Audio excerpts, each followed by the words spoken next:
In today's show, we look at Week 11 in the NBA, how we can maximize the schedule, what it means, how to use it. Michael Bolton.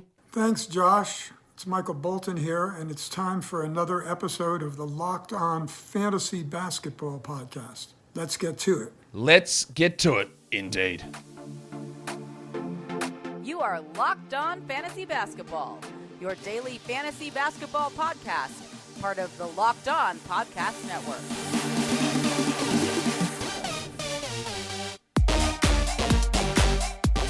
Hello and welcome to the Locked On Fantasy Basketball Podcast, brought to you by Basketball Monster.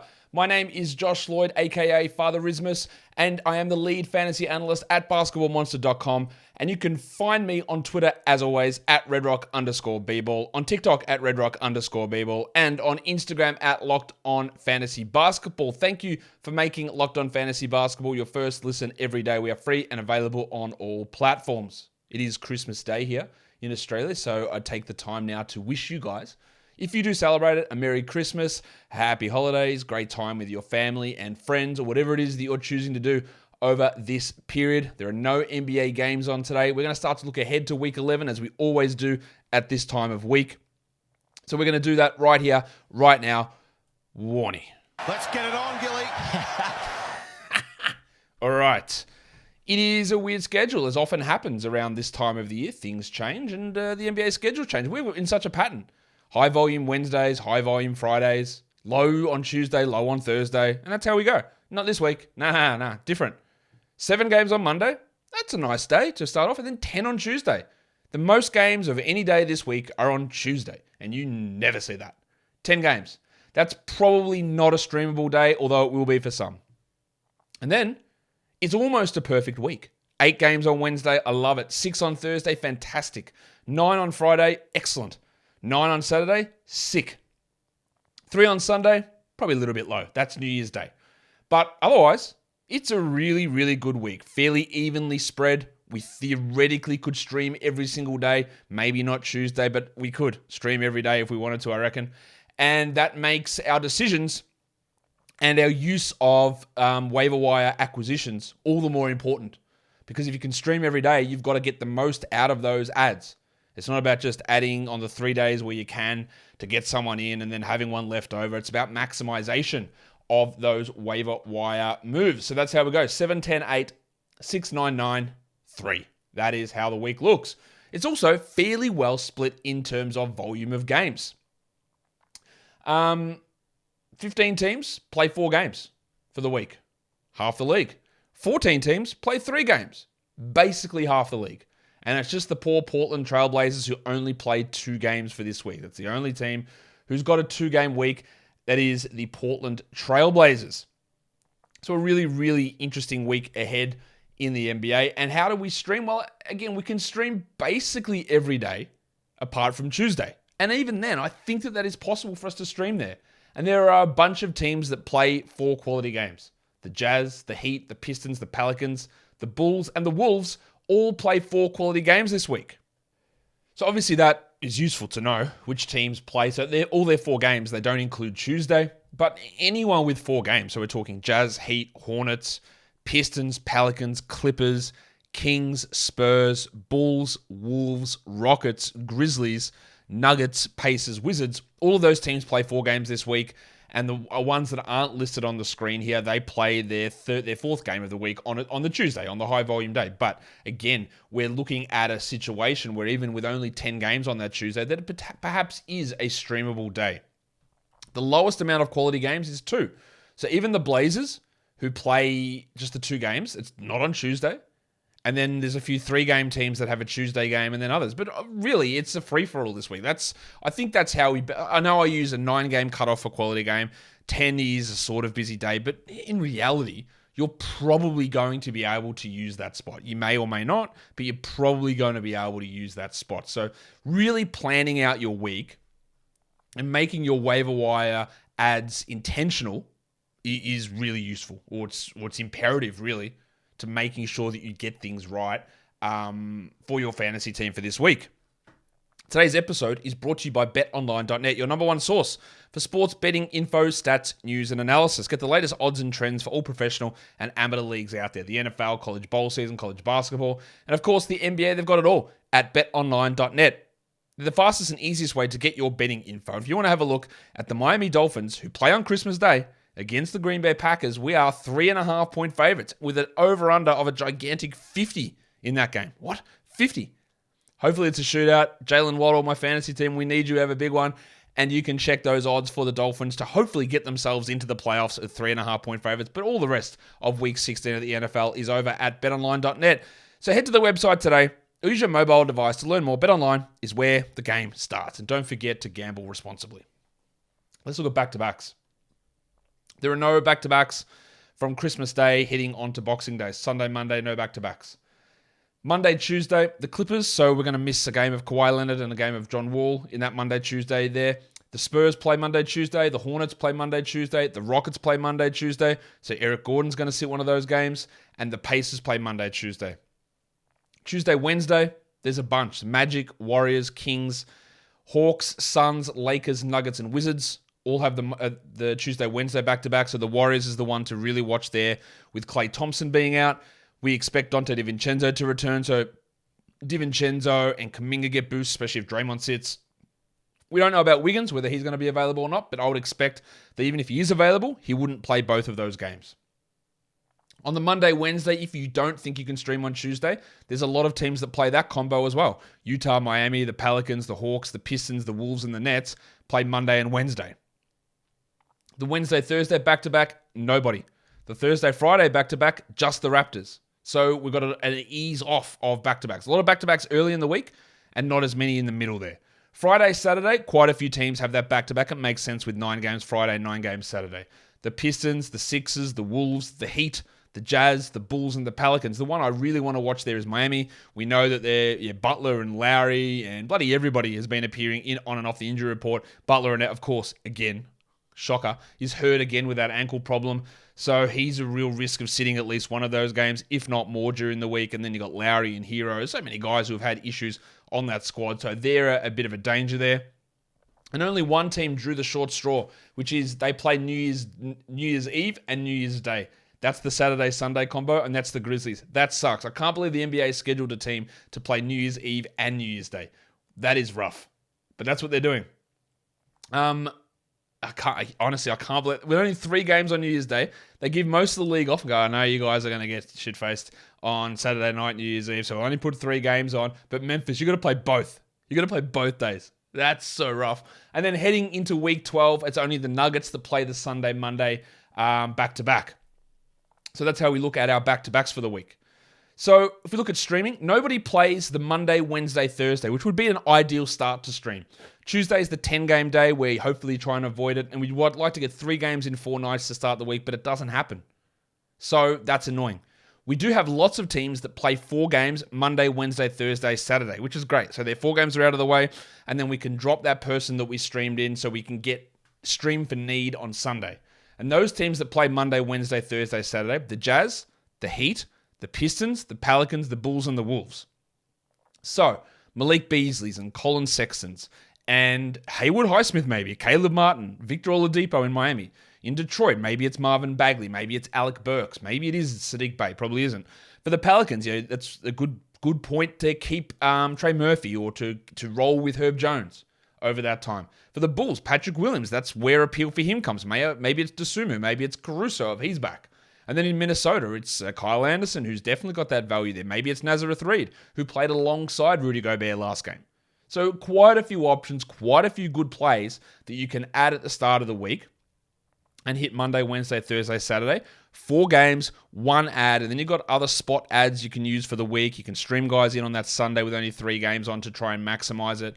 I think something to watch also, if you're in the Locked On Fantasy Basketball Bowl, you know we've got a weekly game limit, and you've got that ability to go to 37 on Saturday and then head over the game limit on Sunday. But with only 3 games on Sunday, it might be worth it to hit 45 games played on Saturday and just eliminate all the Sunday action, rather than sit guys periodically through the week hoping you hit 37 on Saturday and then try and bulk up on Sunday. I don't think it's going to be worth it. I think you're going to be better hitting your max on Saturday and then just riding off Sunday. That depends on the quality of players you've got going Sunday, but I think that's a viable strategy this week. The other thing you can do towards the end of the week, if you don't want to go with this Monday, Wednesday, Thursday, Saturday plan, the Grizzlies have a 3-game in 4 nights. So not only do they have the shit New Year's back-to-back, they got 3 games in 4 nights. So Grizzlies players Thursday, Saturday, Sunday. So Brandon Clark, Santi Aldama in that mix, Tyus Jones with some decent value there as well. For that 3 games in 4 nights to end the week, that provides us with a little bit of value. In terms of the front and back loading, Portland plays 2 games this week. They play on Monday, and then they play on Friday, and that's it. Dreadful schedule. Not that there's many guys you'd be looking at on that Portland team as great streamers. So Hart and Simons and Grant, they're all must-roster players. Nurkic similarly. I guess you could consider Winslow, but he's hurt. There's Eubanks, who's been giving some value with Nurkic in some foul trouble and injury return. But it's a bad schedule for the Blazers. It's also not great for the Sixers and the Bucks, who play just 1 game in the first 4 nights of the week. So that's going to make it harder to assess the value of DeAnthony Melton. We might have Tyrese Maxey come back, and you might only get 1 game in 4 nights of Melton to start the week. That's a little bit rough. Milwaukee, I guess you're looking at maybe a Javon Carter, Bobby Portis, who's been sort of down a bit lately. Not great there. But then you've got Charlotte, the Spurs, the Clippers, the Rockets, the Pacers, who play 3 times on the Monday through Thursday. But they all of those teams play on Tuesday. So it's not the Monday, Wednesday, Thursday, which would have been the ideal setup. It's Monday, Tuesday for most of those teams. So while that can be streamable, depending on how your Tuesday looks, that they're the teams that benefit there. At the back end of the week, it's just the Grizzlies, really. They play 3 games, the Thursday, Saturday, Sunday. But there is a bunch of teams that play only 1 game in the last 4 days of the week. Brooklyn, Atlanta, Portland, the Lakers, the Suns, the Warriors, and the Magic play just 1 game at the end of the week. So if you've got fringe players for any of those sort of teams, whether that is Onyeka Okongwu, whether that is Lonnie Walker or Dennis Schroeder, whether that is Torrey Craig or Josh Okogie, or whether it is Dante DiVincenzo, with 1 game in the last 4 nights, maybe it's not worth holding on to some of those players when you could get a Grizzlies player or someone who plays 2 games over the final 4 days of the week to try and maximize your value in that situation. Today's episode is also brought to you by the NHTSA. You're hanging out with some friends, putting back a few drinks. A few becomes a few too many, and as the evening comes to an end and people start to head out, you think of calling for a ride. Nah, you live nearby, you'll make it home okay, it's no big deal. What are the odds you get pulled over anyway? And even so, what's the worst that could happen? Your insurance goes up, you lose your license, you lose your job, you total your car, you kill someone. Everyone knows about the risks of driving drunk. The results are tragic and often deadly. However, that still doesn't stop everyone from getting behind the wheel while under the influence. That's why police officers are out there right now looking for impaired drivers on our roads to save lives. So if you think you're okay to drive after a few drinks, think again. Play it safe and plan ahead to get it right. It only takes 1 mistake to change your life or someone else's forever. Drive sober or get pulled over. Let's look at maybe some players who we look for injury returns this week.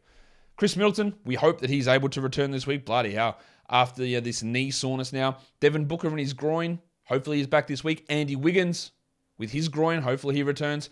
Tyrese Maxey, it looks like he's a chance to return this week. The wild thing, Jay Sean Tate and Gary Payton. Tate's played, 2 games this year? Payton hasn't played at all. How they impact the rotation, I don't think they're 12-team league guys, Tate or Payton, or probably even 14-teamers. But the impact they can have on the rotation is what we need to watch. And then there's 2 injuries that just dropped today. Now, actually, before I talk about Sabonis and Jeff Green, Anthony Davis. Much like this Sabonis one, which I'm going to talk about, what does the update tell us?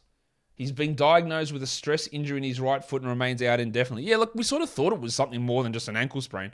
We were bracing for 4 to 6 weeks for that injury anyway. A stress reaction actually still doesn't tell us it's a stress fracture. Where do we go from here? So I don't actually think it tells us much. I know some people thought it was great news because it wasn't a broken foot or a torn Liz Frank and the season was definitely over. To me, this doesn't rule out the season being over for Anthony Davis. And it doesn't mean that he comes back any quicker than 4 weeks. It's still not great news, but it just is news that doesn't clarify anything for us, which is always frustrating. And the same for Sabonis. Okay, Domantas Sabonis on the 23rd yesterday left the game towards the end, last 2 minutes of the game with a hand injury. We knew that. He went to the locker room with a hand injury. So Woj's tweet today is Domantas Sabonis has suffered a right hand injury. Yes, thank you. We know that. He'll undergo further testing and evaluation on treatment options. Okay, cool. It is immediately unclear how much time, if any, Sabonis will miss. All right, sick. So Sabonis got an injury, yes. He'll get it tested, okay.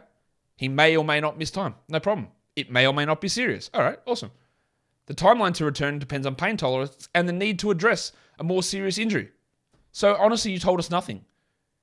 The only thing you can glean out of that tweet is that X-rays after Friday's loss confirmed the injury. So there's a break. Like, that's what X-rays tell you. There's a break somewhere. But a broken hand is often 4 weeks. But we saw Kevin Love have a break in his thumb and not cost him any time.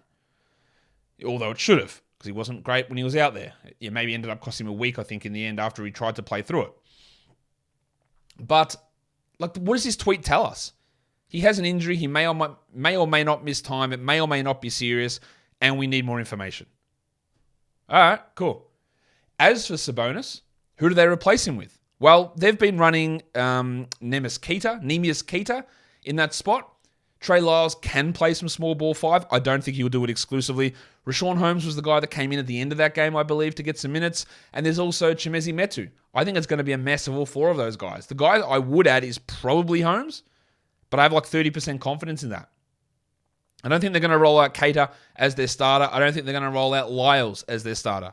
I think it could be Metu or Holmes. They're the only 2 options I think as starters, but neither of them are playing 38 minutes a night. It might be 22 minutes, 23 minutes max as they rotate multiple guys through. What it does do is it probably gives more opportunities for Barnes and Murray, but neither of those guys are passers. They're not going to take on that role that Sabonis had. He's an irreplaceable guy in terms of how they were running their offense. What I think you get is more Fox assist numbers and more usage across other areas. It'll change the way they play if he misses time, which we don't know. So I don't know whether Richaun Holmes is a must-add play because A, I don't know that Sabonis misses time, and B, I don't know that Holmes is actually going to play enough minutes to be useful. So, yeah, like it's not like Tom Bryant, right? Where I go, okay, Davis is going to miss time here, and Bryant's going to start and play 30 minutes and be useful. Bryant's actually hurt as well. I don't know whether he's going to be in or out. I think he'll be okay, but I don't know. So, yeah, there's a chance that Holmes doesn't start if Sabonis is injured. There's a chance that Sabonis doesn't miss time, and it's useless. And yeah, I feel much less confident in adding Metu or Lyles or Queta. Yeah, Lyles did play like 20 minutes or something last game, but Sabonis wasn't injured for 20 minutes. Sabonis was injured for 2 minutes. It wasn't Lyles being a straight replacement. He did play backup center a lot of that time. But do you think they'd want to start with him as the starting center, Trey Lyles? I don't think so. So I'm not sure I'd rush to add anyone. If I did add someone, it probably would be Richaun Holmes. But I don't really feel very good about it. The Kings don't play Monday. They don't play Sunday. They play a Tuesday, Wednesday back-to-back. Then they play Friday and then Sunday. So, yeah, it's great they play Sunday. But Sabonis might play. I honestly don't know that there's a rush to grab. But if you've got an expendable spot, if you've got a streaming spot, I probably would do Holmes, then Lyles, then Metu would be and Queta way down the back. But I don't really feel any confidence with that whatsoever. The other injury is Jeff Green, who's out for a minimum of 4 weeks. I think what this does, we saw Zeke Naji getting minutes last game. I think this means that Christian Brown moves back into the rotation, or maybe if Vlatko Čančar gets those minutes. It doesn't really impact fantasy much at all, but Brown was out of the rotation last game, so he probably jumps back in, and maybe Čančar comes in place of Jeff Green, and Naji plays a lot more center than the power forward minutes. If you look at week 11 and some players to add for the week, some guys who are available in over 50% of leagues who I think can be top 100 this week: Malik Monk, Patrick Williams, Andrew Nembhard, Zach Collins. All got 4 games. All apart from Collins in starting, Williams and Nembhard, you're going to get 120 minutes for the week. Monk, you probably get 100 minutes. Zach Collins, you probably get 80 minutes to 75 minutes. And that's probably enough to make them top 100 guys for the week. They're not sexy names, but just through accumulation of playing time, you should get enough value to actually consider starting them for the week ahead. Guys to sit in category leagues, all Blazers apart from Lillard. I'm not starting Simons or Grant or Nurkic or Hart. I think Bobby Portis is a sit. I think Melton's considered a sit. 3 games only. Maxey might return for 1 or 2 of those. Yes, he'll probably be on a limit. Now, it's a tough sit because Maxey's probably going to be limited if he does return. But I think it's a decision you at least have to consider. And Onyeka Okongwu with Capella back should be not someone I'd want to start with 3 games. Ben Matherin's not really doing anything. Ben Matherin's not even a hold, to be honest. Tim Hardaway with only 3 games and his up and down nature. Gary Trent played like 19 minutes last game. I don't feel confident in starting him with only 3 games. And Klay Thompson's only going to play 2 games this week, so no thank you. In points league, some similar names. Malik Monk's a good ad. I think Marcus Morris and Victor Oladipo just getting by the 4 games there, a little bit of volume, and with the Clippers side of things, Johnny Wall and Kawhi Leonard missing at least a game for the week. Some value bumps for Morris there, but just getting volume by gives them some points league value. And if we're talking about players to sit again, we're sitting all Blazers apart from Lillard. I think Bowles will sit in a points league. And Melton, again, I'd feel more confident sitting him in points than categories. Okongwu, Gaz Trent, Klay Thompson, and probably Mo Wagner ends up as a sit as well. That will do it for me today, guys. Don't forget to follow this podcast, Apple Podcasts, Google Podcasts, Stitcher, Spotify, and on Odyssey and on YouTube. Thumb it up. Leave those comments down below. Subscribe. Ring the notification bell. Have a Merry Christmas, everyone. Thank you so much for listening, everyone. See ya.